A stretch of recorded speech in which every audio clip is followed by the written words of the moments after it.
ఇక నవంబర్ 14-15 అంటే రేపు ఎల్లుండి విశాఖలో సిఐఐ సమ్మిట్ జరగబోతోంది.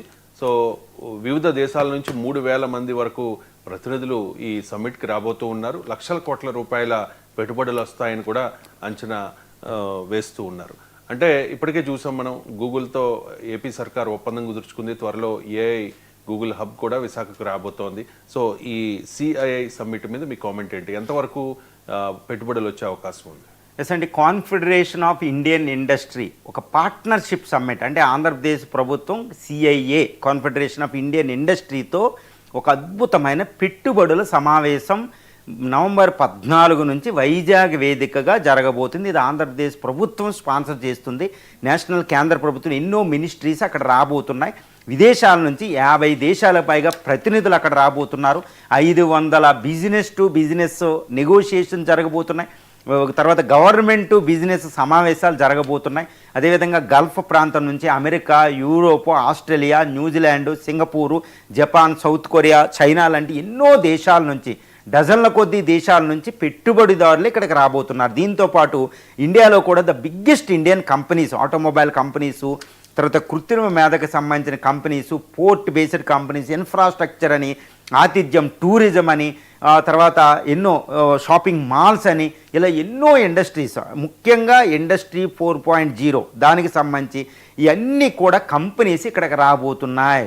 ముఖ్యంగా ఇక్కడ నారా లోకేష్ గారు చెప్పినట్టు 10 లక్షల కోట్ల రూపాయలు పెట్టుబడులు ఆశిస్తున్నారు. అంటే సుమారు 10 లక్షల కోట్లు అంటే 100 నుండి 150 బిలియన్ డాలర్ల పెట్టుబడులు మనం ఇక్కడ ఒప్పందాలు జరిగేటట్టు. అంటే ఆంధ్రప్రదేశ్ రాబోతున్న సుమారు 7.5 లక్షల మందికి ఇక్కడ ఎంప్లాయ్మెంట్ రాబోతుంది. కాబట్టి ఆల్ ఐస్ ఆన్ వైజాగ్ అండి. ఇప్పుడు వైజాగ్ మీద అందరి దృష్టి ఉంది. మనమే కాదు, ఈవెన్ పక్కనున్న కర్ణాటక, తమిళనాడు, అదేవిధంగా తమిళనాడు, తర్వాత కేరళ అంటే చాలా హైలీ కాంపిటేటివ్ స్టేట్స్ అండి పెట్టుబడుల ఆకర్షణలో, పెద్ద పెద్ద ఉత్పత్తి ఎక్స్పోర్ట్ చేయడంలో. దాంతోపాటు ఇప్పుడు హైదరాబాద్ అంటే తెలంగాణ స్టేటు, మహారాష్ట్ర, ఢిల్లీ, గుజరాత్, ఇవి చాలా పెద్ద పెద్ద state in terms of investments ఆకర్షించుకోవడంలో, పెట్టుబడులు తెచ్చుకోవడంలో, ఎక్స్పోర్ట్ చేయడంలో.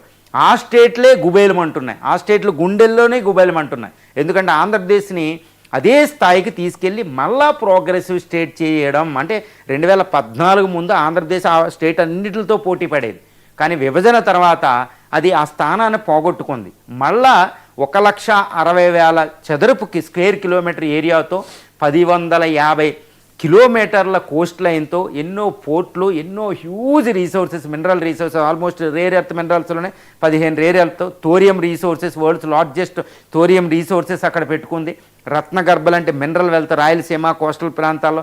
తర్వాత petroleum resources, one of the biggest agriculture producing area Krishna Godavari delta, మంచి climate, highly educated population, pool of the population, education institutions అన్నీ ఉండి, హ్యూజ్ అర్బనైజేషన్, ప్రపంచంలోనే అంత గొప్ప అర్బనైజేషన్. ఎక్కడ ఇచ్చాపురం నుంచి తడ మొత్తం అర్బనైజేషన్ మనకు belt farm of the next level of the conservation రాబోతుందన్నమాట.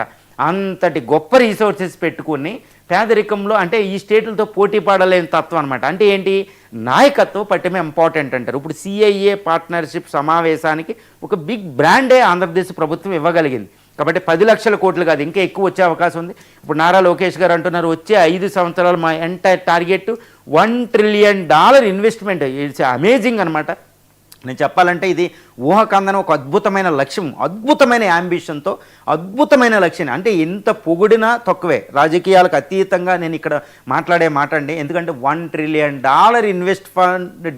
Investment for Andhra Pradesh in the coming 5 years అంటే ఎంత హ్యూజ్ టార్గెట్. అంటే భారతదేశమే $3 ట్రిలియన్ ఇన్వెస్ట్మెంట్ కావాలి ఎంటైర్ ఇన్ఫ్రాస్ట్రక్చర్గా అంటుంది. అందులో $1 ట్రిలియన్ ఆంధ్రప్రదేశ్ అంటుంది ఇప్పుడు.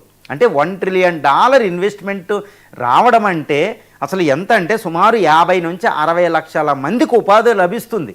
వెంటనే Andhra Pradesh one of the hot spot of the developmental process అయిపోతుంది ఇండియా, ప్రపంచంలోనే. ఇండియాలో కాదు, ఎందుకంటే ఆంధ్రప్రదేశ్ని gateway to south east Asia అంటాం. ఆగ్నేయ ఆసియా దేశాలు 10 దేశాల కూటమిలో అక్కడ దగ్గరలో ఉంది. అది వైజాగ్ గేట్వే టు అంటారు. బంగాళాఖాతానికి the queen of India, bay of Bengal అని కూడా వైజాగ్ అని అంటారు. ఇప్పుడు Vizag almost $45 billion GDP, India's 10th largest wealthiest city అండి ఇన్ టర్మ్స్ ఆఫ్ పాపులేషన్ అన్నిట్లో అనమాట హైదరాబాద్. ఇది వైజాగ్. ఇప్పుడు ఆల్ ఐస్ ఆన్ వైజాగ్. అంటే వైజాగ్ కూడా ఒక గ్లోబల్ సిటీగా మారిపోబోతుంది. ఇప్పుడు చూడండి, గూగుల్ డేటా సెంటర్ వచ్చిన తర్వాత ఇంటర్నేషనల్ ఐటీ మ్యాప్లోకి, ఇంటర్నేషనల్ ఏఐ మ్యాప్లోకి అది ఎంటర్ అయిపోయింది వైజాగ్. గుర్తుపెట్టుకోవాలి, ఒకప్పుడు హైదరాబాద్ అలాగే వెళ్ళింది 1990s.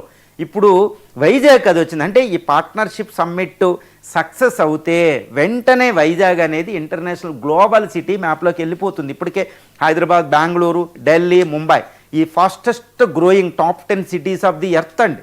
గుర్తుపెట్టుకోవాలి, ఇప్పుడు వైజాగ్ కూడా one of the fastest growing city on the earth surface. It is not a simple thing అండి. ఇట్స్ హ్యూజ్ ఉంది, కాంప్లెక్స్ థింగ్స్ ఉన్నాయి ఇక్కడ.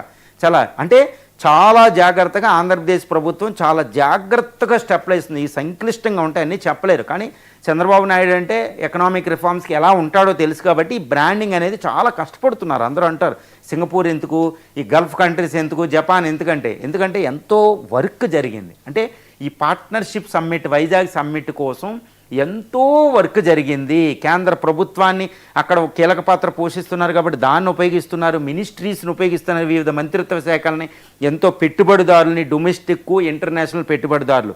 సో వైజాగ్లో ఒక మిరాకిల్ జరగబోతుంది. ఈ మిరాకిల్తో నేనైతే ఒకటే చెప్తున్నా, ఏ రాజకీయ పార్టీలు వచ్చినా దీన్ని కంటిన్యూ చేయాలి. ఇదే కంటిన్యూ చేస్తే ఆంధ్రప్రదేశ్లో వైజాగ్ అనేది ఒక గ్లోబల్ సిటీ అవుతుంది. ఒక ఐటీ మ్యాప్లు, ఎస్పెషల్లీ కృత్రిమ మేధ, ఈ ఇండస్ట్రీ 4.0 అనేది చాలా ఇంపార్టెంట్ అండి భారతదేశానికి. ఒక వారం ప్రధానమంత్రి గారు వైజాగ్, ప్రధానమంత్రి ఏపీ వచ్చినప్పుడు ఒకటే చెప్పారు, భారతదేశం వికసిత్ భారత్లో ఆంధ్రప్రదేశ్ చాలా కీలక పాత్ర పోషించబోతుంది అని. ఇది నిజం కాబోతుంది ఈ వైజాగ్ సమ్మిట్తో. కాబట్టి all eyes on Vizag is going to become the global city with around $1 trillion investment. ఇది నిజం కావాలని కోరుకున్నాం, ఇది అధిగమించాలని కూడా మనం కోరుకోవచ్చు. థ్యాంక్ యూ సో మచ్ ఎంజీరావు గారు, చాలా అంశాలకు